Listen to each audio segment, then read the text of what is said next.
Assalamualaikum warahmatullahi wabarakatuh. Gimana kabarnya hari ini? Alhamdulillah.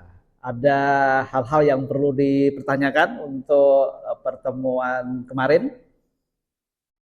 Ada? Tidak ada.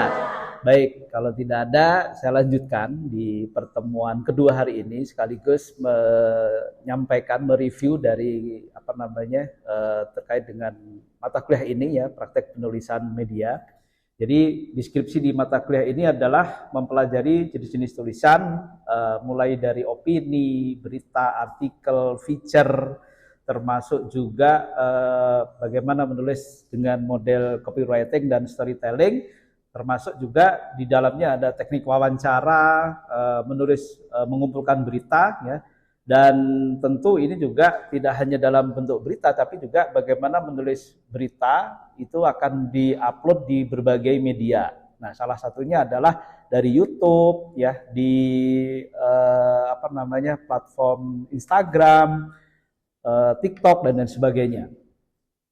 Baik, di pertemuan kedua ini teman-teman semuanya, jadi di capaian pembelajaran di mata kuliah yang pertama adalah mahasiswa mampu memahami, mengidentifikasi jenis-jenis tulisan opini, artikel, storytelling, strike news, news feature yang kemarin kita sudah sampaikan di minggu yang lalu. Dan hari ini capaian pembelajaran adalah teman-teman mahasiswa diharapkan terampil dalam melakukan teknik penulisan opini, artikel, profil, cerita perjalanan. Nah, baik, kita masuk di pertemuan kedua. Jadi bagaimana menulis opini. Jadi kalau kita perhatikan di era digital, media tidak hanya berfungsi sebagai penyampai informasi, tetapi juga menjadi ruang ekspresi bagi individu dalam mengemukakan pendapat, pandangan terhadap isu fenomena tertentu. Nah, salah satu bentuk ekspresi yang dimaksud adalah opini. Nah, bagaimana opini memainkan peran penting ya, terutama dalam membentuk persepsi publik, itu juga mengkritisi kebijakan, mendorong terjadinya perubahan sosial yang tentu harapannya adalah memberikan dampak kepada masyarakat. Nah, media massa itu memberikan ruang atau halaman khusus ya dalam mengakomodasi tulisan opini yang mungkin dalam masyarakat secara umum disebut dengan kolom opini. Nah, tulisan opini tidak hanya terdiri dari satu, maksud saya ada beberapa hal, mulai dari yang ditulis oleh redaksi itu biasanya disebut dengan editorial, tajuk rencana, termasuk juga penulis dari luar redaksi yang biasa disebut dengan kolumnis. Nah, teman-teman semuanya, jadi kalau kita perhatikan, merefer apa yang disampaikan oleh Hadianto tahun 2001, bahwa opini itu adalah tulisan yang berisi pandangan atau pendapat penulis mengenai suatu peristiwa. Baik itu mulai kebijakan, pendapat orang lain, dan opini itu terbentuk ketika perasaan atau pemikiran internal seseorang diubah menjadi pernyataan yang dikomunikasikan secara terbuka kepada publik. Opini dengan kata lain merupakan pandangan, pendapat, sikap seseorang yang telah melalui proses komunikasi dan disampaikan melalui berbagai media. Jadi, opini bisa kita simpulkan adalah tulisan yang hanya berisi pendapat penulis terhadap suatu hal yang terjadi di masyarakat, baik itu tentang fakta, peristiwa, kebijakan, dan mungkin juga pendapat orang lain. Nah, apa ciri-ciri dalam tulisan opini? Yang pertama adalah ringkas. Jadi ini juga menjadi pemahaman kita bahwa di dalam tulisan itu banyak sekali ya, salah satunya ciri dari opini itu ada tulisan yang pendek disajikan dalam beberapa kolom. Yang kedua adalah subjektif, jadi hanya berisi pendapat atau opini penulis terhadap suatu hal, baik itu berupa peristiwa, kebijakan, pernyataan, dan bahkan pendapat opini orang lain. Jadi tidak perlu dukungan data atau fakta, mungkin ini yang satu-satunya pendukung hanya berupa argumentasi penulis. Nah, ini pentingnya di dalam membuat tulisan ya, apalagi di era digital ini, opini itu menjadi lebih mudah diakses dan disebarluaskan kepada audiens yang lebih luas. Hal ini memungkinkan terjadinya interaksi dua arah di mana pembaca dapat merespon pendapat tersebut membuka diskusi, bahkan mengajukan pandangan yang berbeda. Nah, dengan demikian opini dalam media digital bukan hanya sebagai bentuk ekspresi, tetapi juga sebagai sarana penting untuk membangun pemikiran kritis, mendorong dialog publik, serta menciptakan perubahan. Nah, hal yang berikutnya apa? Ketika teman-teman sudah memahami keseluruhan ya dalam opini, terutama di media digital, ini saya kira banyak hal bagi individu dalam menyampaikan pandangan mereka ya terhadap isu-isu yang berkembang. Misalkan saat ini yang sedang rame terkait dengan apa? Misalkan ada yang tahu? Yang saat ini mungkin di masyarakat ya yang menjadi apa namanya perbincangan ya. Ya salah satunya adalah apa namanya terjadinya perang nuklir atau apa namanya perang antara Iran dengan Israel. Itu juga bisa menjadi pendapat tersendiri ya, termasuk juga ketika ada lonjakan ya ekonomi misalkan terkait dengan bantuan sosial yang mungkin tidak sampai ke masyarakat, itu juga menjadi permasalahan sendiri. Jadi banyak hal ya, termasuk mungkin di sekitar kita terjadinya misalkan hal-hal yang terjadi di masyarakat kita, itu juga menjadi permasalahan. Contoh misalkan fasilitas umum ya, transportasi publik yang mungkin kita melihat banyak perlu kita soroti ya, hal-hal yang ini yang mungkin menjadi perhatian kita semua.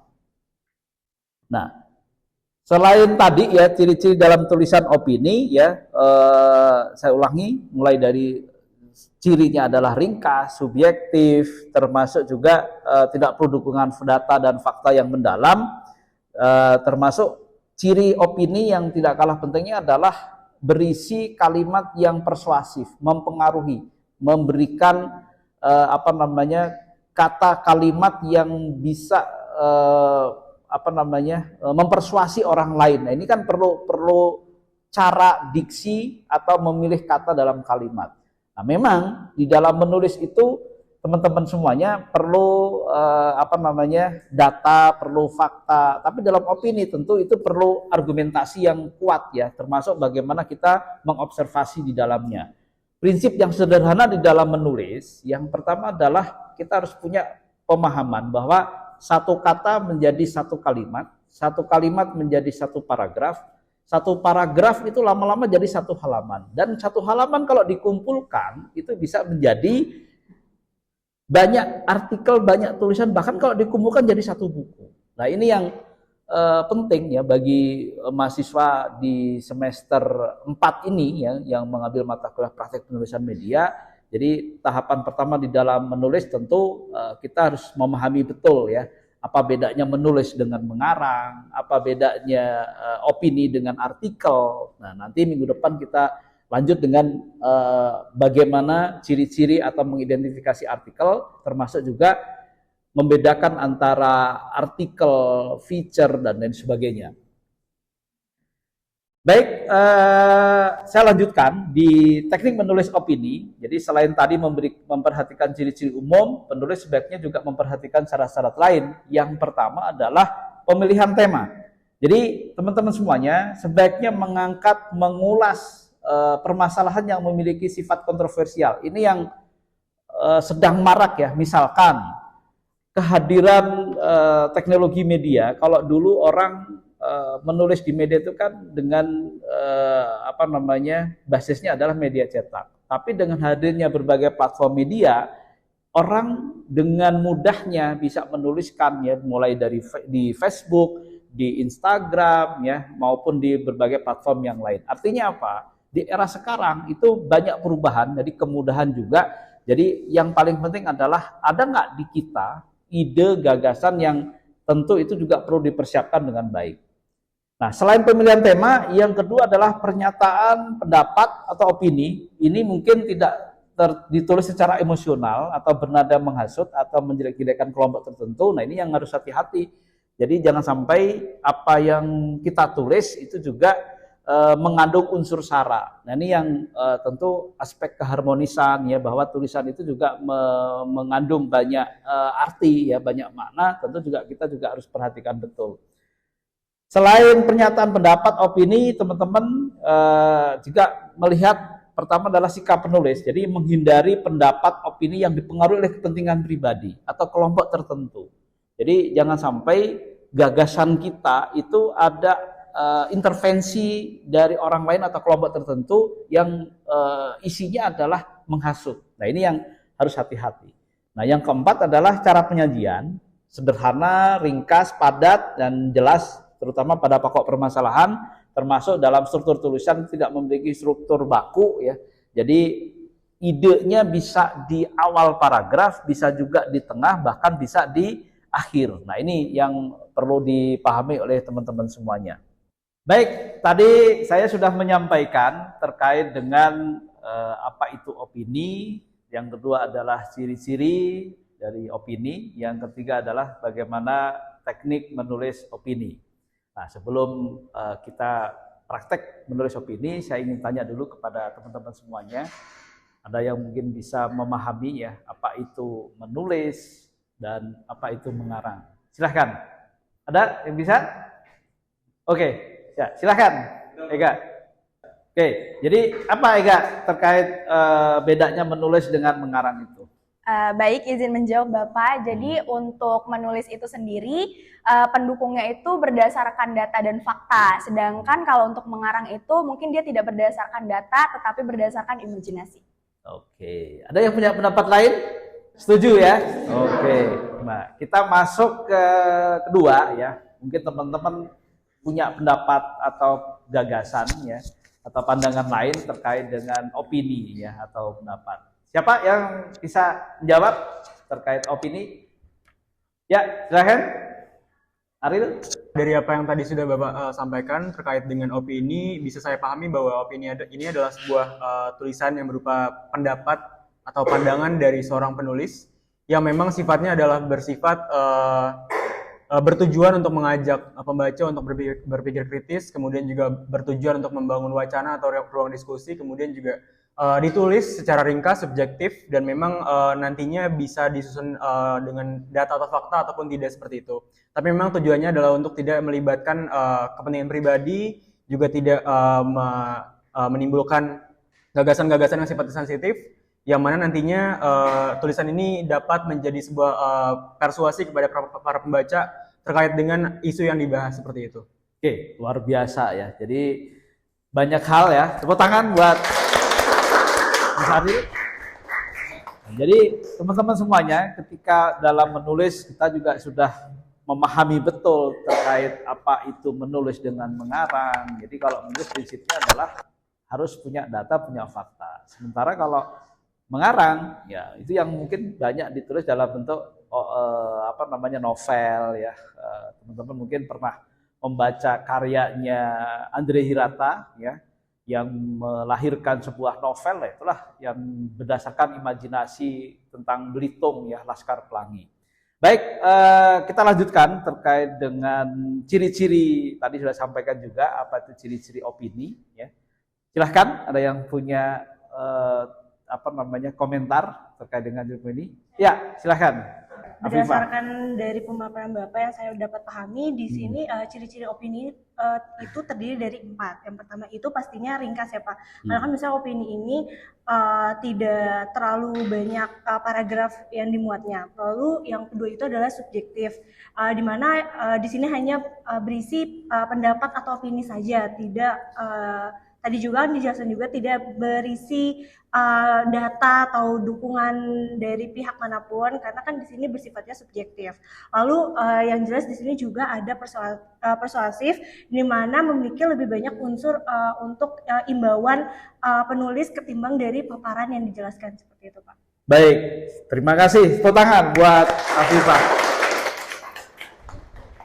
Jadi kalau teman-teman ya sudah memahami betul apa itu opini ya, bisa memahami, membedakan juga opini dengan artikel ya. Nanti juga teman-teman minggu berikutnya kita akan coba praktek bagaimana menulis artikel.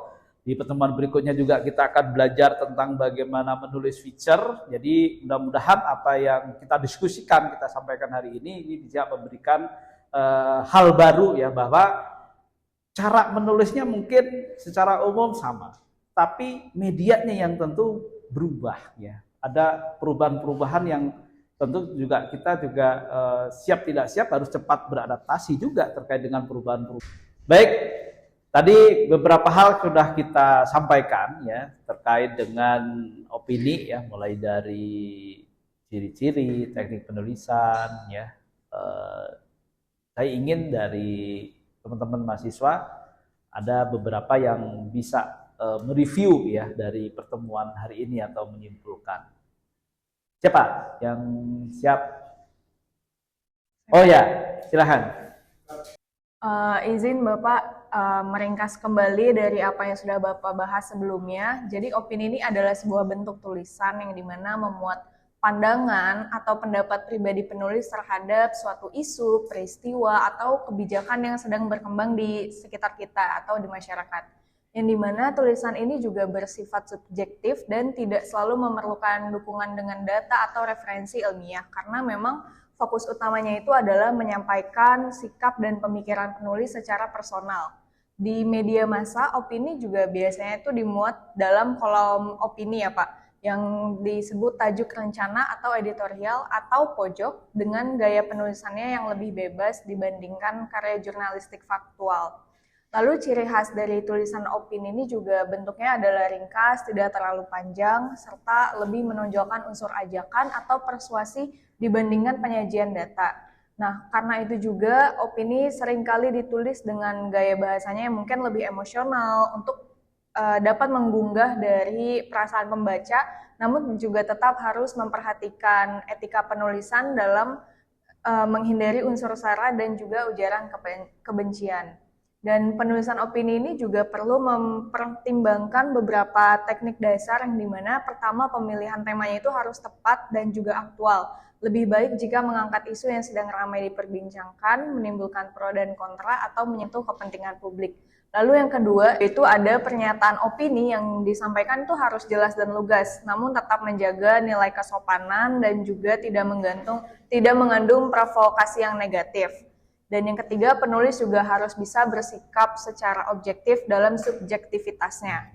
Artinya, dengan tetap menjaga jarak dari kepentingan pribadi, kelompok, atau afiliasi tertentu. Dan yang terakhir, ada struktur dari tulisan opini itu juga tidak harus mengikuti pola baku seperti pada artikel ilmiah, tetapi tetap harus runtut agar mudah dipahami oleh pembaca umum. Nah, maka dari itu dengan demikian opini ini tuh menjadi salah satu bentuk yang tulisannya itu efektif dalam menyuarakan pandangan tersebut dan juga menyuarakan dari pandangan pribadi yang mempengaruhi persepsi publik dan juga memberikan dialog atau refleksi terhadap isu-isu yang berkembang. Begitu Bapak. Baik, karena mata kuliah kita adalah pengantar praktek penulisan media, ya. Jadi di pertemuan hari ini teman-teman sebagai tugas hari ini di pertemuan kedua, yang pertama nanti teman-teman diwajibkan untuk menulis satu naskah opini, ya.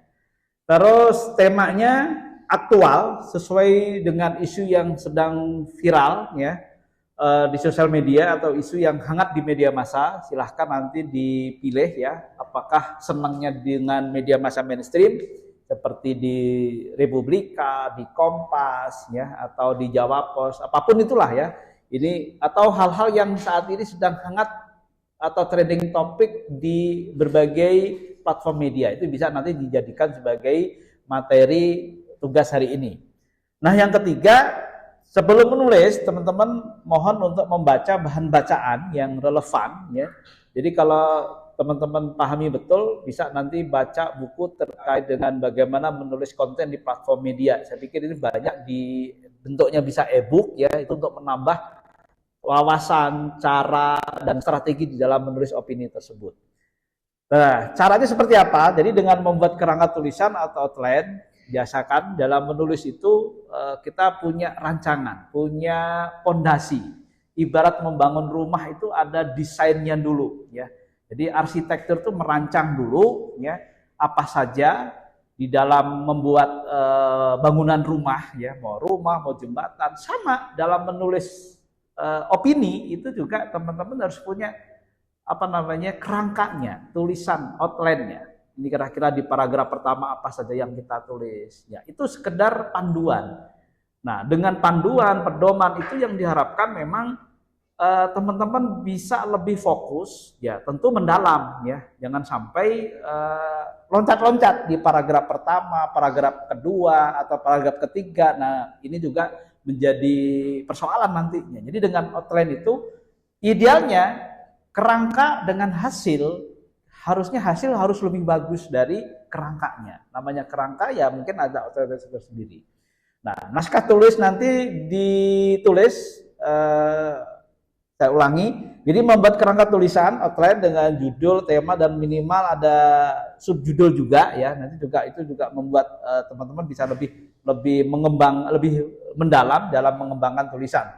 Nah, naskah ditulis minimal 1,5 halaman quarto, 4 spasi tunggal ya jenis font Times New Roman, 12. Nah, jangan lupa menulis nama dan NIM-nya di pojok kanan atasnya. Jadi diharapkan dengan teman-teman tadi ya kita memberikan pengantar praktikum ya di mata kuliah ini praktek penulisan media. Nah, setelah itu tadi juga kita mencoba untuk interaktif ya, memahami betul apa itu opini, ya ciri-cirinya seperti apa, teknik menulisnya seperti apa. Jadi pada prinsipnya menulis itu ya minimal teman-teman pernah melakukan observasi atau tidak minimal pernah datang ke suatu tempat atau minimal pernah membaca berita-berita yang ada di dalamnya. Nah, saya kira itu ya di pertemuan hari ini. Ada pertanyaan? Cukup? Kalau cukup, saya kira itu saya ulangi. Jadi tugas pertemuan kedua hari ini, teman-teman diwajibkan untuk menulis satu naskah opini ya, kurang lebih 1 halaman, paragrafnya nanti tentatif ya tergantung dari teman-teman semuanya. Terus temanya harus aktual sesuai dengan yang sedang hangat, yang ramai dibicarakan di masyarakat, terutama di media massa maupun di media sosial. Sebelum menulis, teman-teman wajib membaca bahan bacaan, jadi biar topik-topiknya antar mahasiswa tidak sama. Nah ini. Yang keempat, jadi mengikuti panduan, ya menulis 1,5 halaman, quarto, spasi tunggal, jenis Times New Roman, 12, jangan lupa menulis nama dan NIM. Saya kira itu di pertemuan kedua hari ini, mudah-mudahan apa yang saya sampaikan ini memberikan manfaat ya terkait teman-teman semuanya di dalam kompetensi di dalam menulis opini di mata kuliah praktek penulisan media. Saya akhiri, saya tutup. Wabillahi taufiq wal hidayah. Assalamualaikum warahmatullahi wabarakatuh. Waalaikumsalam.